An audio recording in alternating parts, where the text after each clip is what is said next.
Sometimes, you can so easily set up the bar so high, even you attaining it becomes an actual milestone in itself. Yet such, my dear trader, is the only requirement for any visible success to be retained.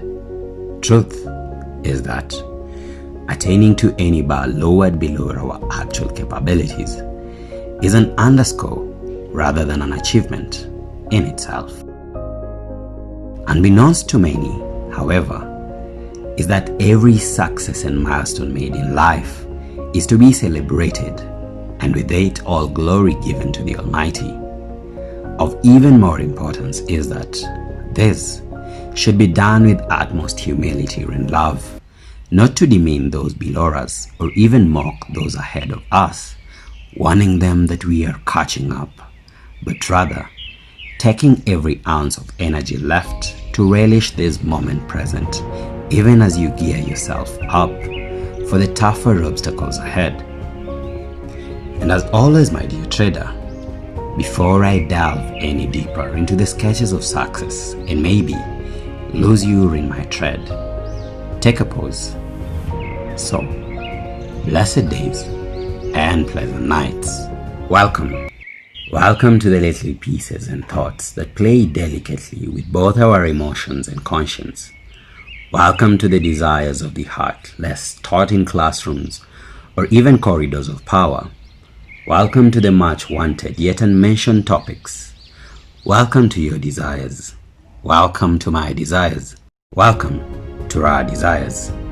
Welcome to the sketches of success. For many years and times past, it has been recorded and almost blatantly idolized that the primal desire of a man has been sexual encounters and conquest, or even their fulfillment thereof, and that of a woman was to be linked and even identified with the best of the male species. Yet such, my dear trader, lays the fault and illusion in our perception as we look with naked eyes but behold nothing, as the actual truth lays lost in our perception. The depth, however, lays open and almost obvious that the primal desire of both men and women lays as nothing but success, with the prior conquest and short-term fulfillment laying but just as a stamp of this success.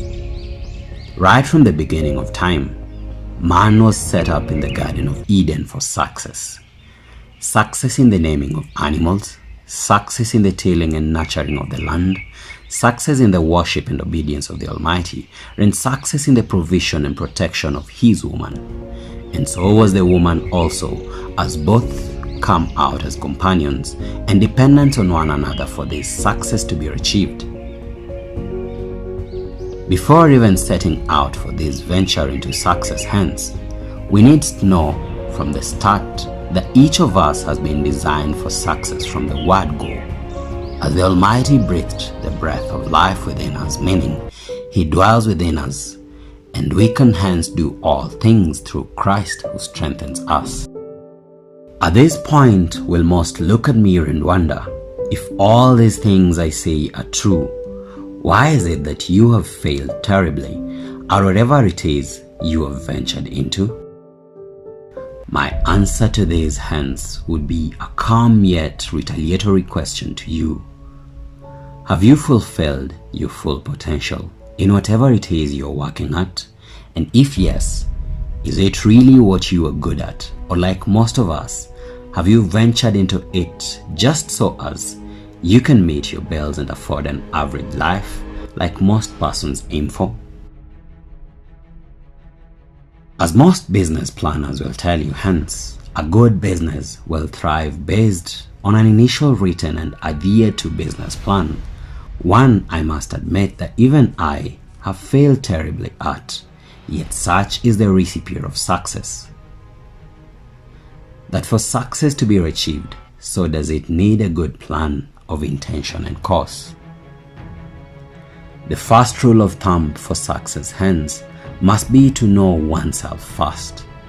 And to truly know who you are is to listen to your inner self, acknowledge quite well your source, your purpose, your strengths, and even your weaknesses. Now, unless one understands themselves, then it is almost an unmentioned impossibility to achieve anything worth recognition, even by their own selves. Recognition and awareness of oneself hence opens up a multitude of opportunities for one based on these varied yet complex truths. The truth that you will give attention to certain aspects of your life and even ventures based on your strengths. And with this in mind, is it even possible to turn weaknesses into strengths based on the acknowledgement of our shortcomings and demand for our input? I mean, is it not true that most amazing ideas have come to most men, you're included, at our lowest of moments? And these same ideas have gone on to determine and shape the course of our lives. Look at what Saul says to the Corinthians in 2 Corinthians chapter 12 and verse 9, and I quote, "But he said to me, My grace is sufficient for you, for my power is made perfect in weakness. Therefore, I will boast all the more gladly about my weaknesses, so that Christ's power may rest on me." End of quote. At this point hence do I draw us back to their initial game plan for success. This drawing board must first define what success is to you, what it will help you achieve, and why should you even achieve it in the first place. For Saul, for example, success was important to him even in failure, for he wanted to see Christ and hence God glorified. So I also am forced to ask you this same question. Why do you want to succeed? And of what consequence or good will your success be? So, is success having that dream house? Or is it affording that dream car? Is it that all expense paid for cruise trip? Or most desired vacation? Is success to you seeing a society that is self-sufficient or not having to wake up and go to work?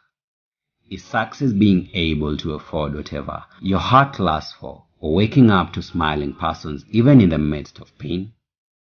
What is success to you? Is it being able to attain that level of education you so desire for both you and your loved ones? Or is it the fact that everyone you encounter will have a new outlook, hope, and drive of life?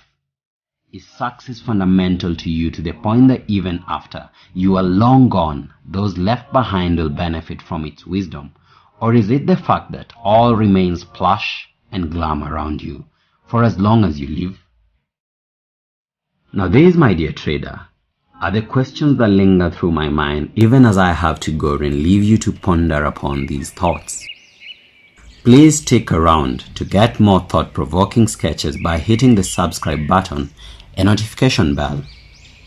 And so until next time, my dear trader, hoping that I provoked your mind to thought and hence action in progress, allow me to say adios even as I ask you, what is success? Stay blessed and stay safe. PePa, the sketches of life.